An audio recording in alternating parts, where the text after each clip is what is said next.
Hai kaka tatoshika Tendaranyuka mumuzika Rutman Dirika umechishan Tapa kumbare ndikapinda fiyo Chitungiza mufa kose inzwa mrizo chiyo Ana nguva yekuzorora ndatiza pilo Paida kundiporonga naswari piko Shatanga Takatanga vachizaiza Naziva kusho kwa tiriko Shatanga Nguva neye munhu wese Mkana unopiwa munhu wese Shatanga Takatanga vachizaiza Naziva kusho kwa tiriko Shatanga Nguva neye munhu wese Mkana unopiwa munhu wese Na January Diri kupinda permanent kwete temporary Malo ndipe drop this time totora mari Rova mango mai kurumbidza museke mwari Kufadza hama neshamwari Muna February tango buda January Tira sitangidza ngoma takunakidza takodzeredza Sepute military tichisimbisa bizo reu legendary Muna March you can't touch Tichimanya nemangoma kunge ndiri pahachi Amwe madinga achapalusa tachi Amwe acho achaparuka pachi Muna yekuregu pachaparitaya tava kusha kumbeu kumapasa unoti wanaona na Glen Vego tikafarisa twenda kumateuteu haregese itinzvengo Muna May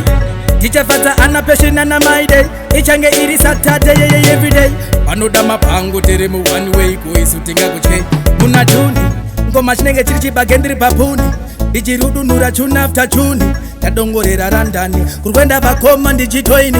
Muna July asezvitaitai ndichasiya madinga ari paipai ndava mberi kwavo vobvunza kuti wai ndosumudza ruoko ndichiti paipai Muna August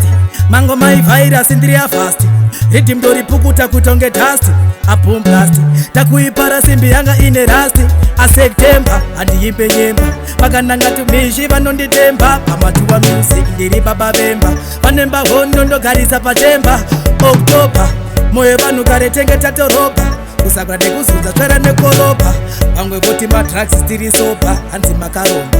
Muna Mbudzi tichafadza ose marudzi gwere vakadzi nevakachena bvudzi shungu kupfuura pasvika mutokodze tikadaro ndeudze aDecember vachazvona frutumani ndiri gamba ndichikanda mneti kunge njemba ndichirudunura hopo manhamba handiimbe nyemba Zvatanga Takatanga vachizaiza Naziva kusho kwa tiriko Zvatanga